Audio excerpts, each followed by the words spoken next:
Hello everyone, in front of me I have OPPO Reno 14 and in today's tutorial I'm gonna show you 5 tricks you must try on this smartphone, so stay with me and enjoy watching!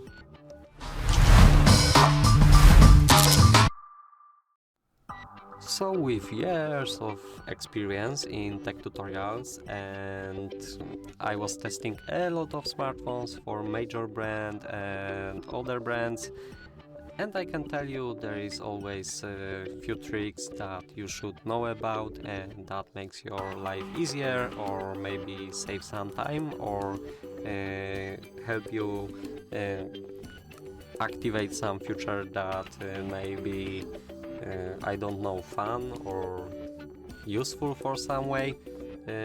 So let's get started, and at first you should get into the settings and then scroll down to move to the accessibility and convenience. So one trick, because if you load your smartphone then you will be able to see this floating icon, and if you unroll it then you can see this is a smart sidebar and it has a file dock, some recent files. So what is it? I don't know. Obviously I know. After that you have a tiles that gives you a quick access to some features.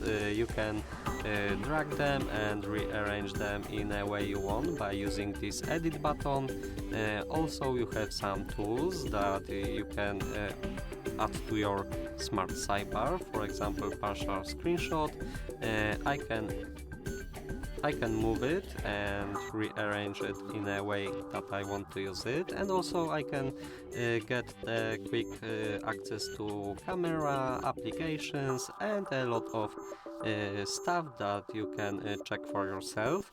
If you finish, then you can press just done and it's saved. If you don't want this smart sidebar, then this settings, accessibility and convenience, allows you to get into the smart sidebar, and in here you can turn it off or on, depends of your preferences obviously.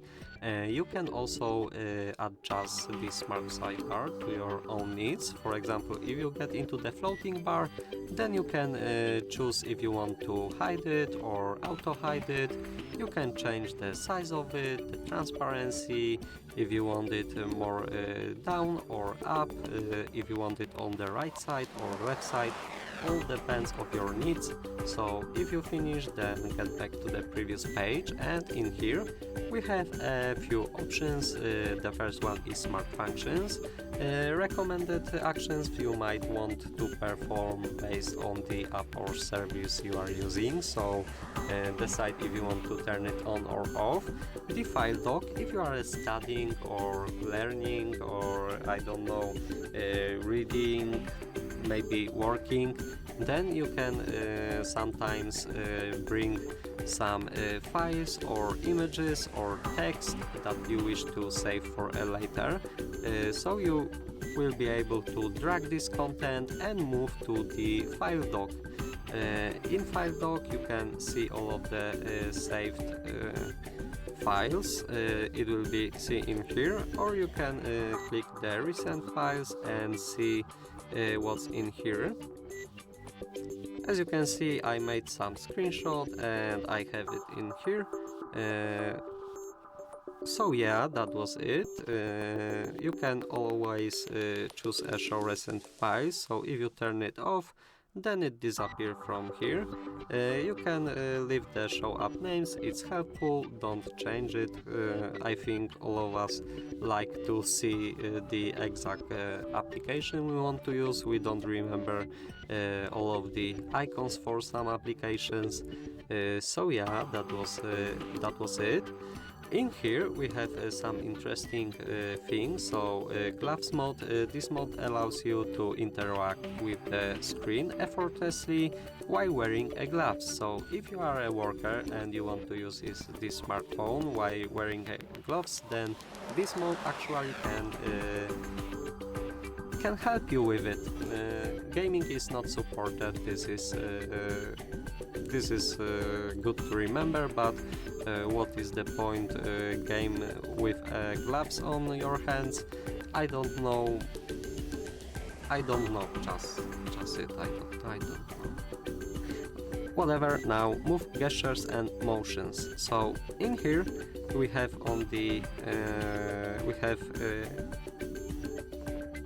those air gestures. No. We have a screen of gestures. We can leave it to turn on or off.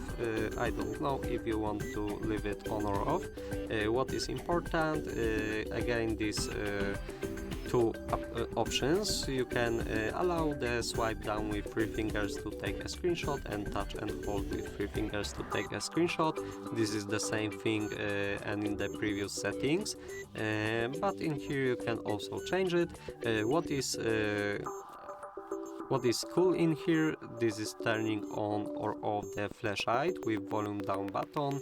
So if you press and hold the volume down button, then you will turn on your flashlight. This is very good option. I like to walk during a night, so sometimes the flashlight is actually useful and helpful. So this is a good option that gives you quick access to your flashlight. Let's get back to a previous page, and in here I don't think there is something to show you. No, there is not. Maybe wait 1 second. Alright, so let's move on, get into the system. In here, sorry, not the system. It's right up on the security and privacy. Very important thing. You have here something like private save. So now you have to set a privacy password first. So get a password. For me it will be 6 nines once. This password is too common. Use it anyway. Yeah, use. Now I have to confirm privacy password by using this same combination and answer a question or set up the recovery email. For me it will be a question, former teacher's name, A. Done. Yeah, we have it. So in here we have we can move in here the images and videos, audio files, document files, and other files that we want to save from the other people. So if you want your private save zone, then this is it. You can save here the very important data for you or something that you want to hide. And in here we have these 3 dots. We can get into the settings of this private space. We have to just enter the privacy password once again. That allows us to change a password, choose the reset options, other unlock methods of course, or verify for recently deleted photos, notes, my files, or you can turn off the password and it will completely erase your private space. You have to wait 5 seconds and turn off this feature, then enter your security password.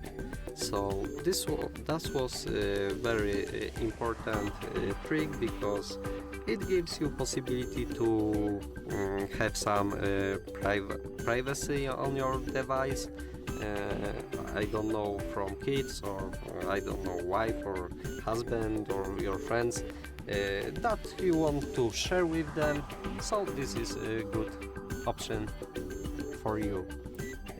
I think that was it. That was all of the tricks that I want to show you. If you like this video, then leave a comment and also subscribe to our YouTube channel. Thank you and goodbye.